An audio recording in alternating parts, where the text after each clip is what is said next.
esta mensagem pelo Facebook. Queria convidá-los a pegar nas Bíblias e abrirem comigo Hebreus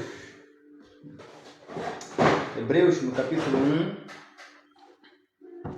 Hebreus capítulo 1, vamos nos atentar aos primeiros 4 versículos. Diz assim a palavra do Senhor: havendo Deus antigamente falado muitas vezes e de muitas maneiras aos pais, pelos profetas, a nós falou-nos nestes últimos dias, pelo Filho, a quem constitui herdeiro de tudo, porque fez também o mundo, o qual, sendo o resplendor da sua glória e a expressa imagem da sua pessoa, e sustentando todas as coisas pela palavra do seu poder, havendo feito por si mesmo a purificação dos nossos pecados, assentou-se à destra da majestade nas alturas, feito tanto mais excelente do que os anjos, quanto herdou mais excelente nome do que a eles. Queridos irmãos, esta carta ela é considerada pelos estudiosos como sendo o quinto evangelho, porque enquanto os 4 evangelhos que nós conhecemos, Mateus, Marcos, Lucas e o João, eles retratam sobre o ministério terreno de Jesus. Esta carta ela vai relatar o ministério celestial de Cristo. Vai dizer coisas como: Cristo está sentado nos céus, Cristo está no trono, está à destra do Pai, Cristo é o sumo sacerdote, Cristo é o advogado, dentre vários relatos que esta carta aqui vai nos trazer, que tem a ver com assuntos celestiais. Irmãos, esta carta também tem como grande lema falar da centralidade de Jesus Cristo, que Cristo ele está acima de todas as coisas. Portanto, esta carta ela trata da superioridade de Cristo. Ainda mais, meus irmãos, importa dizer aqui, antes de avançarmos para a exposição do texto, que esta carta ela foi escrita com o objetivo de mostrar aos judeus convertidos para o cristianismo que, em virtude da perseguição lá no primeiro século, eles estavam, como diz Deus, estavam com malas prontas para voltar ao judaísmo, né? Por causa da forte perseguição no primeiro século, então os judeus eles já estavam, os judeus convertidos, sim, eles estavam preparando-se para voltar ao judaísmo. Então o autor aos Hebreus, que é desconhecido, ele diz para esta geração aqui: olha, retornar para o caminho do judaísmo é sinal de apostasia, é sinal da morte, porque Cristo é o melhor. Então, o texto começa aqui dizendo o seguinte: havendo Deus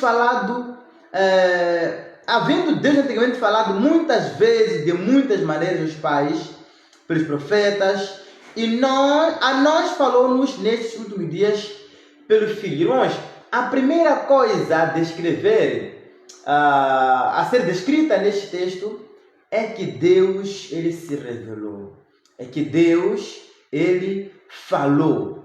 Eu queria usar dessa ocasião aqui para vos falar um pouquinho sobre a revelação de Deus. Deus ele se revela de 4 maneiras, de forma um pouco mais extensiva, né? Primeiro, Deus ele se revela de forma natural. Isso nos lembra o salmista lá no seu capítulo 19. Ele fala palavras como essas. Salmo 19, ele vai deixar palavras como essas: os céus se manifestam, a glória de Deus, e o firmamento anuncia a obra das mãos, ou das suas mãos, né? Então, a ideia é que, olha, este universo que até hoje desafia os cientistas e a própria ciência, tem digitais do Senhor.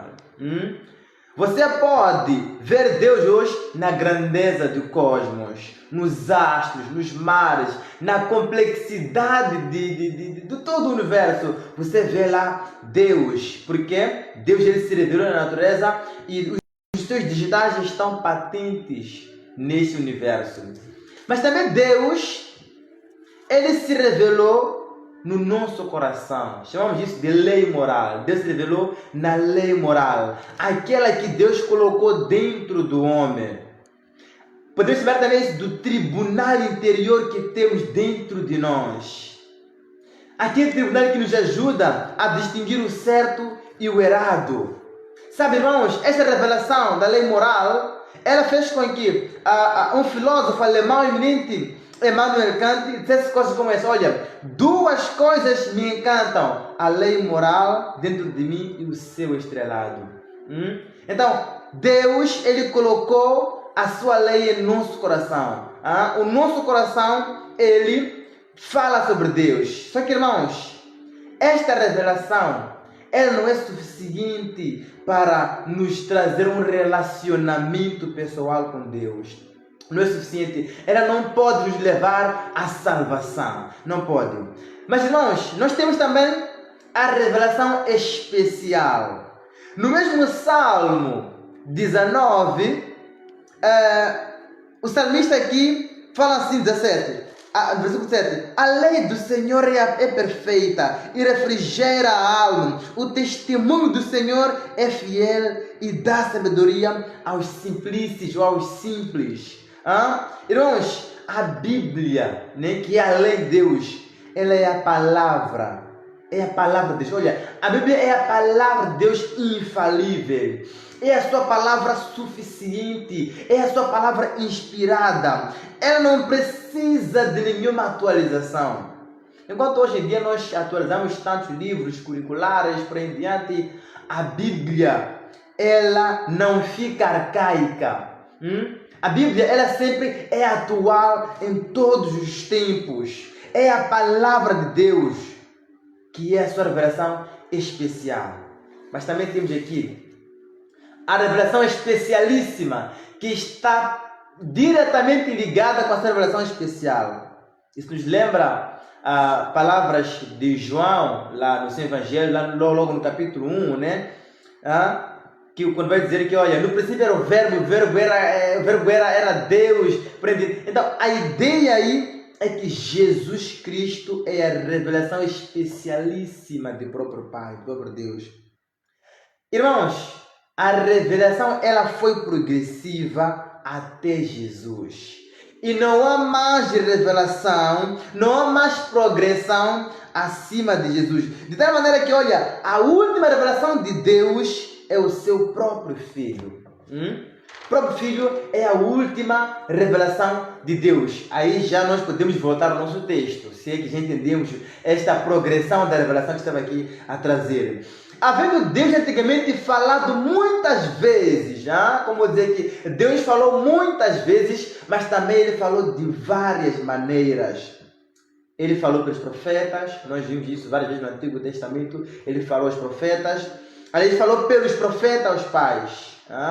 Ele falou de várias formas da revelação natural, da revelação da lei moral, falou pelos profetas de várias formas. E vai dizer agora a nós, falamos nestes últimos dias pelo Filho, né? Que é a última revelação que eu estava aqui a explicar aos irmãos. Olha, como vimos, o Filho é a última revelação ao seu povo. A revelação de Deus vai até Cristo. Então o escritor aqui mostra a superioridade de Cristo, mostra a grandeza, a supremacia de Cristo. A partir daqui nós podemos entender que, olha, Cristo, ele está acima dos profetas, como nós vamos ver adiante. Ele está acima até dos anjos, como também poderíamos ver um pouquinho no versículo 4. E permitam-me aqui, irmãos, também começar desde já a explicar todo este texto, mas à luz desse princípio aqui, né? Vamos ver aqui algumas razões pelas quais o Filho Cristo, ele é superior aos profetas. Primeiro ponto é que Jesus, ele é superior aos profetas porque ele é a última e final voz profética de Deus aos homens. Esse é um ponto importante que faz com que nós pensamos que, olha, Cristo, ele está acima dos profetas, como nós vimos aqui mesmo no versículo 1. Cristo é a última voz, é a última voz profética de Deus aos homens. Não só Mas também Cristo, Jesus, ele está acima dos profetas porque ele é o incomparável Filho de Deus. Quando nós lemos aqui na parte B do versículo, vai dizer: a nós falamos nesses últimos dias pelo Filho. Temos aí Filho com inicial maiúscula, né? Então, aí mostra que enquanto nós somos filhos de Deus adotados, Jesus é o Filho legítimo, é o Filho dotado da mesma essência, dotado da mesma natureza, é o Filho dotado dos mesmos atributos. Se Deus ele é onipotente, onisciente, onipresente, Cristo é onipresente, onipotente, Cristo é autossuficiente, Cristo também está dotado dos mesmos atributos que o Pai ele carrega. Mais uma vez aí é uma razão pela qual Cristo ele está acima, ele é superior dos profetas. No versículo 2 diz assim: a quem constituiu herdeiro de tudo. Cristo, meus irmãos, mais uma vez, ele é superior aos profetas, por quê? Porque ele é constituído herdeiro de todas as coisas. Aqui falasse no sentido da sua obra redentora, né, na cruz de Carvalho. Cristo, ele é o herdeiro de todas as coisas. Nós sabemos que Cristo ele esteve desde o princípio. Mas, quando o escritor aqui, ele vai dizer que Cristo é o herdeiro de tudo, ele está falando aqui diretamente, ou especificamente, da sua obra redentiva na cruz de Carvalho. E vai dizendo aqui no versículo 2: porque fez também o mundo. Jesus, ele esteve na criação.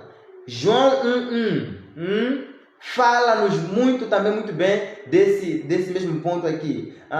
Jesus, ele esteve desde a fundação do mundo. É através dele, é com ele que todas as coisas vieram à existência. Jesus, ele esteve antes de todas as coisas, é com ele também que o mundo veio à existência. Versículo 3: o qual, sendo o resplendor da sua glória. Irmão, Jesus, ele é superior aos profetas, porque Jesus é o resplendor da glória. Jesus é aquele que faz a glória de Deus brilhar, é aquele que fez com que a glória de Deus fosse mais visível a todas as nações, a todos os cantos do mundo. Jesus, ele é o resplendor da sua glória. Mas não para por aí. Ele é expressa imagem. Algumas traduções vão dizer que ele é a expressão exata. Para deixar mais isso de uma forma enfatizada, ele é a expressão exata da imagem da sua pessoa. Jesus é a expressão exata. Olha, enquanto os profetas diziam assim diz o Senhor, diziam assim: ouçam a voz de Deus. Jesus, ele diz: ouçam-me. Jesus, ele diz: vinde a mim todos os cansados, oprimidos. Jesus, ele chama a todos de uma forma direta. Aqui não há nenhum discurso indireto, nada, tudo está direto. Jesus chama as pessoas, porque ele é o próprio Deus, ele está acima dos profetas.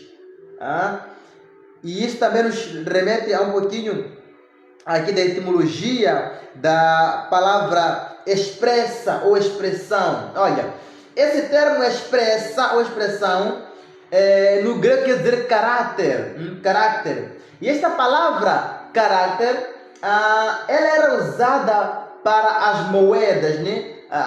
Com a imagem do imperador. Aquela parte da moeda que vinha lá a imagem do imperador era chamada de caráter. Então, Jesus é a expressão exata de Deus, é a imagem de Deus invisível. Paulo também vai falar disso, né, nas suas cartas. Ele é a imagem visível de Deus Todo-Poderoso. Ele não é uma cópia adulterada. Ele é o verdadeiro Deus encarnado. Mas não para por aí. Jesus, ele é superior aos profetas, porque Porque Ele é o sustentador de todas as coisas pela palavra do seu poder. Jesus é o sustentador. Jesus não é apenas o Criador, mas também o sustentador. Ele vai contrariar as coisas, ele vai contrariar aqui a ideia do deísmo, que diz que, olha, Deus criou o mundo e o jogou à sua sorte. Este texto nos ensina que, olha, Deus não apenas criou o mundo, mas também Ele conserva, preserva, sustenta. Cristo é o sustentador do universo, do mundo inteiro. E vai dizer ainda no versículo 3, havendo feito por si mesmo a purificação dos nossos pecados. Isso nos remete a algo importante quando nós voltamos um pouquinho para o Antigo Testamento, né? Lembrando, o Antigo Testamento é a base para o Novo. Se nós tiramos o Antigo, então nós ficamos sem nada. Ainda, eu sei que existem alguns indivíduos que dizem que não, eu prefiro mais o Novo Testamento do que o Antigo. Olha, o Antigo é o alicerce, é a base para o Novo. Isso mostra o quê? Que Jesus Cristo é o sumo sacerdote. Ele vai dizer o quê? Havendo feito por si mesmo a purificação dos nossos pecados. O judeu, ele entenderia melhor isso, né? Porque essa era a vida, né? Da purificação dos pecados. Então, e também, sacerdócio é um dos ofícios de Cristo.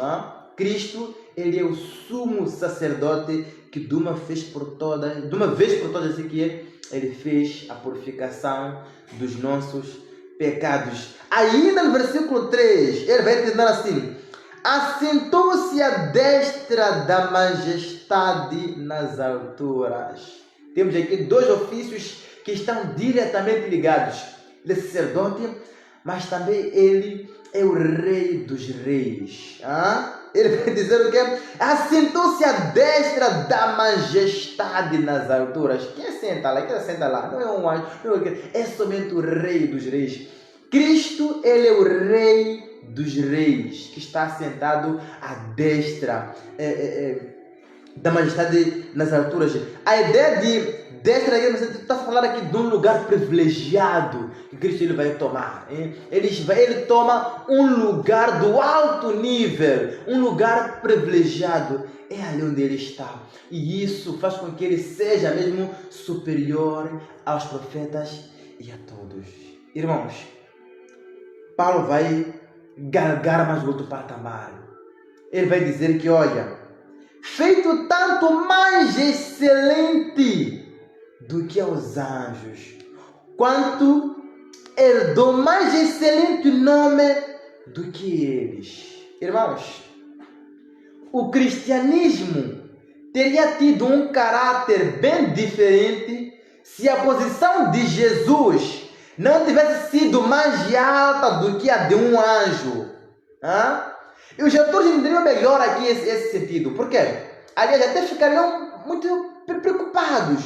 Um anjo é aquele que sempre dava a mensagem. Era um mensageiro de Deus. É aquele que trazia informação ao povo. É aquele que aparecia para transmitir a informação ao povo. O escritor vai dizer que, olha, Cristo, ele foi feito tanto mais excelente do que um anjo. Cristo, ele está acima de um anjo.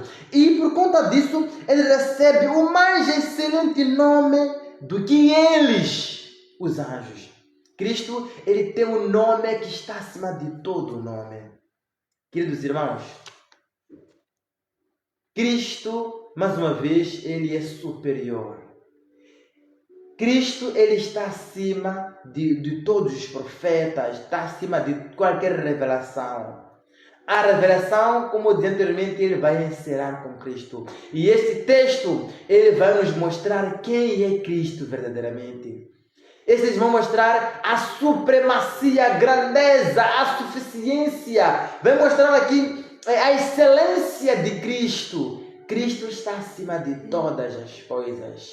É por isso que nós cremos nele. Porque como sacerdote, ele fez a expiação pelos nossos pecados. E eu quero vos convidar, irmãos, a olhar para a cruz de Carvalho. Lá onde está pendurado, lá onde foi pendurado o sumo sacerdote. Aquele que foi sacerdote, mas também foi cordeiro ao mesmo tempo.